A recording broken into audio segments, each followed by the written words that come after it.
오늘도 주말에서 승리하는 복된 하루가 되시기를 간절히 축원을 드립니다. 어느 지역이나 아니면 도시마다 특징을 갖고 있는 경우도 있습니다. 뭐 인천시는 어떤 특징을 갖고 있을까? 사실 뭐 특별한 특징은 없을 수 있지만 그래도 수도권과 가까운 어떤 이러한 도시로서 지금은 점점 좀 커져가고 있는 도시의 모습을 갖고 있습니다.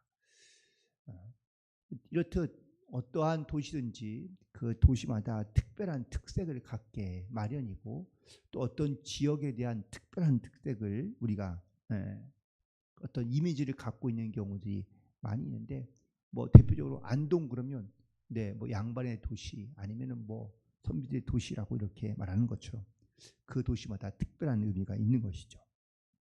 오늘 본문에 등장하고 있는 한 지역은 바로 라마입니다. 그런데 이 라마는 이름 자체가 사실 슬픔이라는 단어이기도 합니다. 그런데 이 라마라는 곳에서 통곡 소리가 들리기 시작합니다. 이 통곡 소리는 바로 슬픔으로 인한 통곡 소리이죠.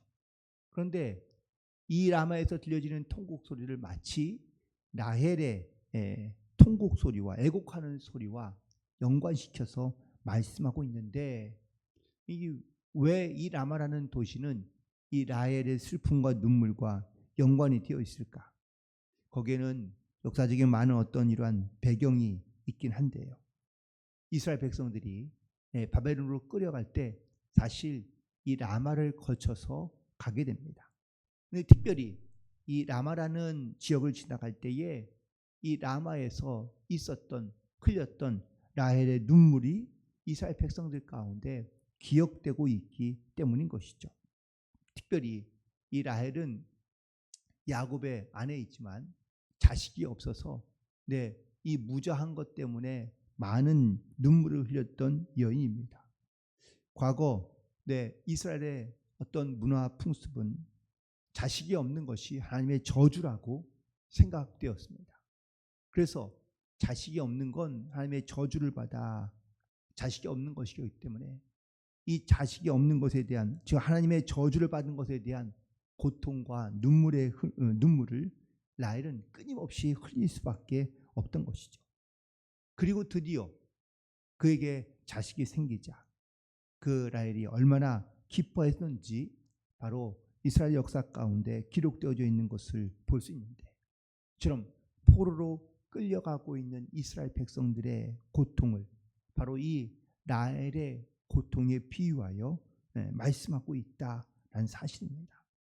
그런데 남쪽 유다에 있는 백성들이 포로로 끌려가면서 이 라마의 현장에서 또한 그 장소에서 이 라헬의 눈물을 또 라헬의 어떤 이런 고통을 아픔을 떠올리는 이유는 과연 무엇일까?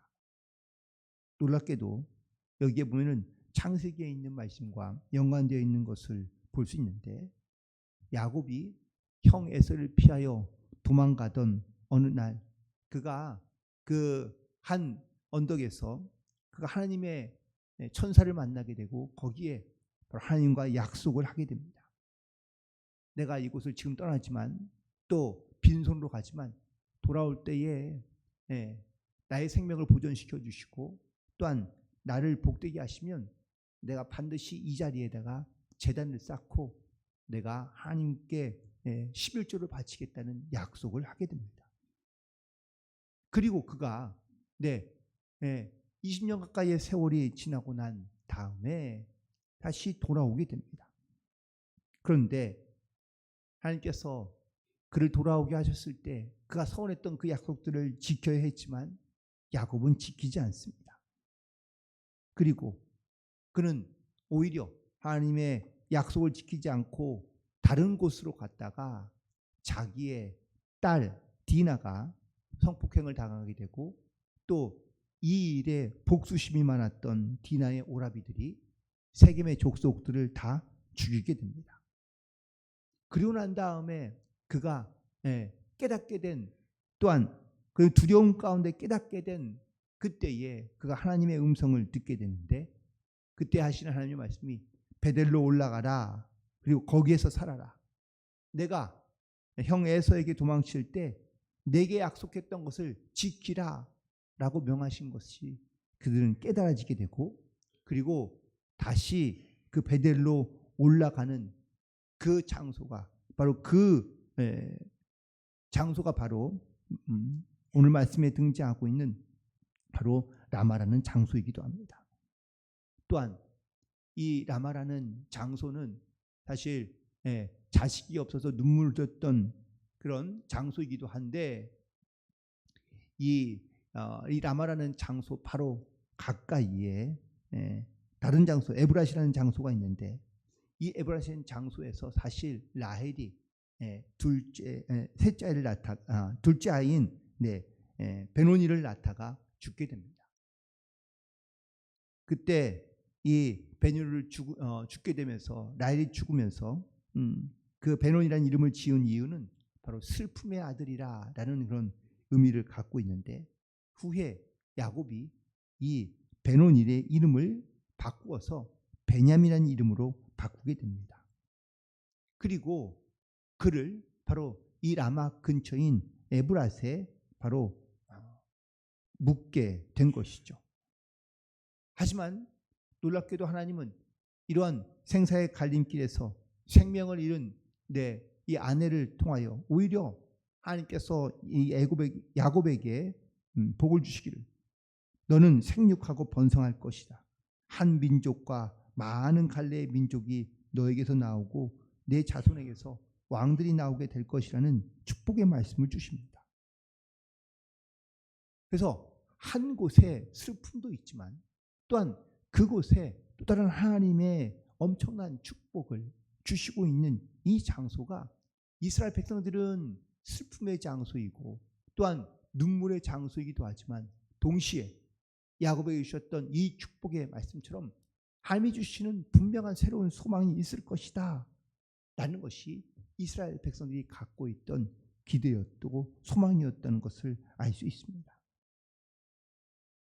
그리고 또 이 라마라는 장소 바로 옆에 또 베들레헴이 있는데, 이스라엘 백성들이 바벨론으로 끌려갈 때 또한 이 베들레헴을 걸쳐가게 됩니다. 그런데 우리가 알고 있는 이 베들레헴은 또 두 가지의 사건이 있습니다. 우리가 알듯이 예수님이 탄생하신 곳이 베들레헴이지만, 동시에 예수님이 탄생한 일로 인하여 2살 이하의 모든 어린아이들이 다 죽임을 당했던 그런 장소가 바로 베들레헴인데요.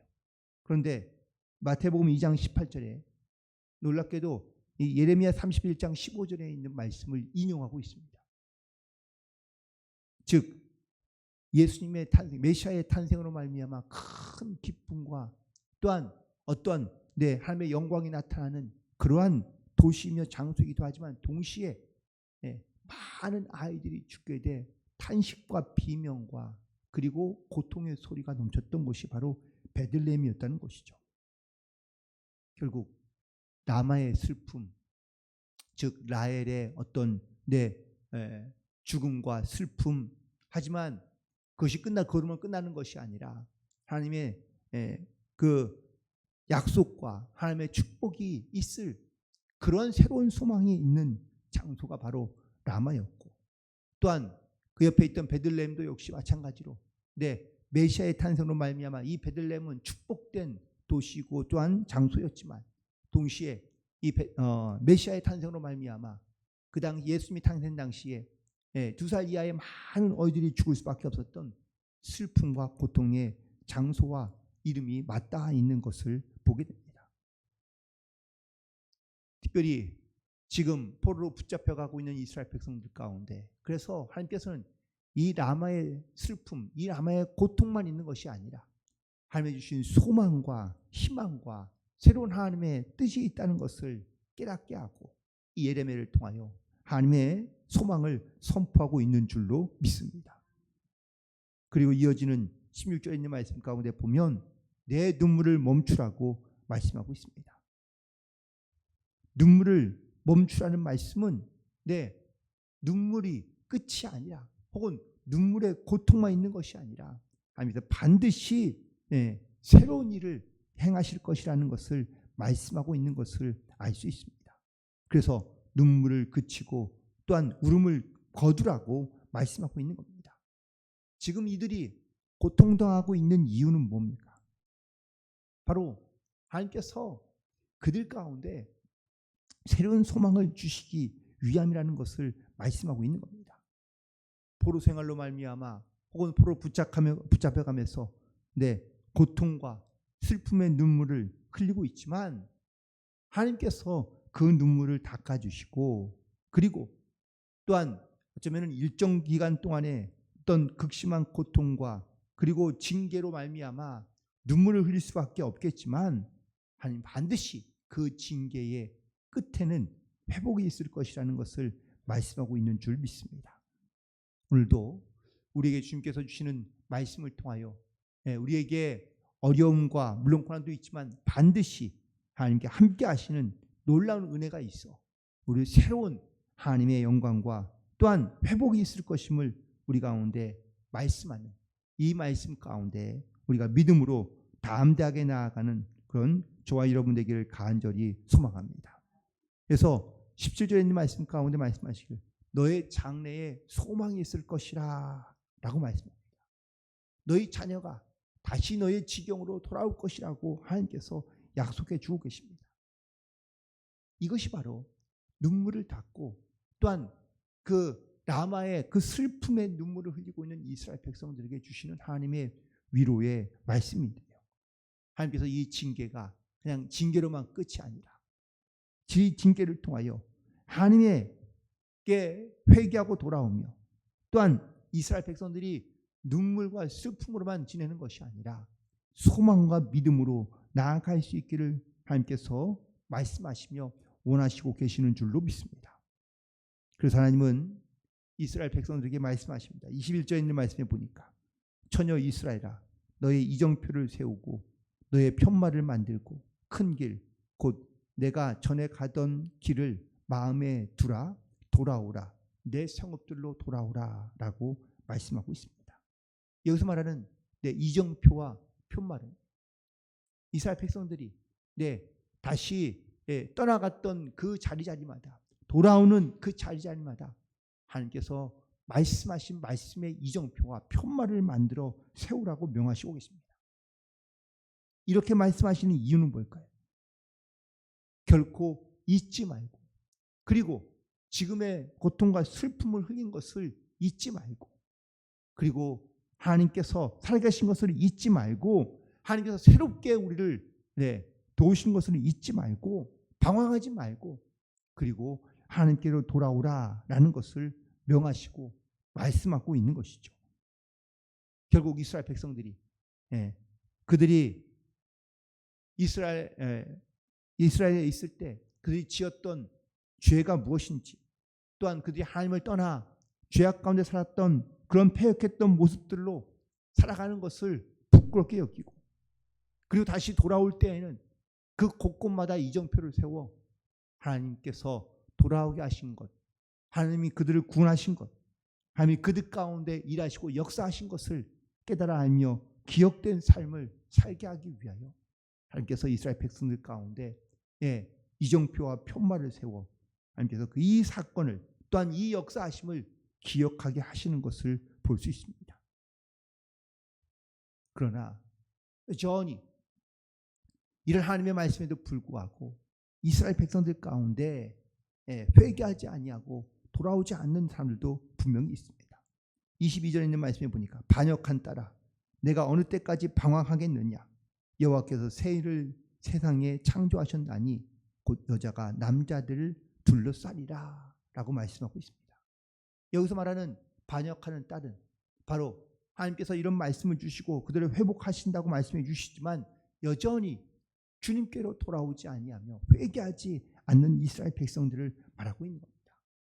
어느 때까지 방황하겠느냐 어느 때까지 깨닫지 못하며 그리고 자기의 어떤 욕망과 욕심을 따라 살겠느냐 이미 하나님은 새 일을 창조하시고 그리고 하나님께서 지금 일하시고 계시는데 여전히 이스라엘 백성들 가운데 깨닫지 못하고 방황하며 또한 하나님 말씀 가운데 회개하지 못하고 나오지 못하고 있는 이스라엘 백성들이 있다는 것을 하나님께서 말씀하고 계신 것이죠. 우리도 하나님께서 우리에게 말씀하시고 깨닫게 해주실 때 우리가 그 주님의 말씀과 은혜를 깨닫고 반드시 주님께로 돌아오며 회개함으로 나아갈 수 있어야 될 줄로 믿습니다. 그 하나님이 행하신 일들 우리가 기억하기 위하여 내 삶에 하나님의 살아계신 증거들을 우리가 만날 때마다 이정표를 세우고 편말을 세워 그때 하나님께서 이렇게 역사하셨지라는 이 믿음의 고백으로 우리 스스로를 잘 다스리며 또한 하나님의 말씀 가운데 순종하는 믿음의 결단 가운데 살아갈 수 있게 되기를 간절히 소망합니다. 이미 하나님께서 새 일을 창조하시고 또한 우리 가운데 일하시고 역사하고 계시는 줄로 믿습니다. 하나님께서 새 일을 창조하셨다는 이 말은 우리가 알 수 없고 볼 수 없는 새로운 일을 의미하고 있는 겁니다. 또 이 새 일을 창조했다는 말씀은 큰 일을 하나님께서 이루시고 계신다라는 것을 의미하고 있는 말씀입니다. 오늘도 우리에게 주님께서 우리 가운데 새 일을 창조하시고 역사하시는 하나님이신 줄로 믿습니다. 내가 곧 길이요 진리요 생명이라고 말씀하신 이 예수님의 말씀을 의지하여 우리를 진리의 길로 생명의 길로 그리고 또 우리를 믿음의 길로 인도하시는 이 주님의 인도하심을 따라 우리도 주님을 바라보며 주님의 또한 뜻과 말씀을 따라 순종함으로 그 참된 길을 걸어갈 수 있는 복된 성도들 되기를 간절히 소망합니다. 라마의 슬픔에만 빠져있는 이스라엘 백성들 가운데 하나님께서 그들을 위로하시고 새 일을 창조하시며 또한 그 가운데 하나님께서 역사하신다는 그런 소망을 두게 하신 하나님의 이 귀한 말씀, 결국 이 말씀을 통하여 하나님께서는 그 약속대로 이루시고 이스라엘 백성들을 돌아오게 하신 것처럼 오늘도 내 삶의 슬픔과 또한 고통과 아픔의 눈물을 흘리고 있다 할지라도 우리 가운데 소망을 두시고 새 일을 행하시는 하나님의 이 귀한 놀라운 은혜와 역사가 우리의 마음속에서 또한 우리의 삶 속에서 고백되어 하나님의 영광을 돌리며 믿음으로 승리하며 나아갈 수 있는 복된 하루가 되시기를 주님의 이름으로 간절히 축원을 드립니다. 기도하시겠습니다.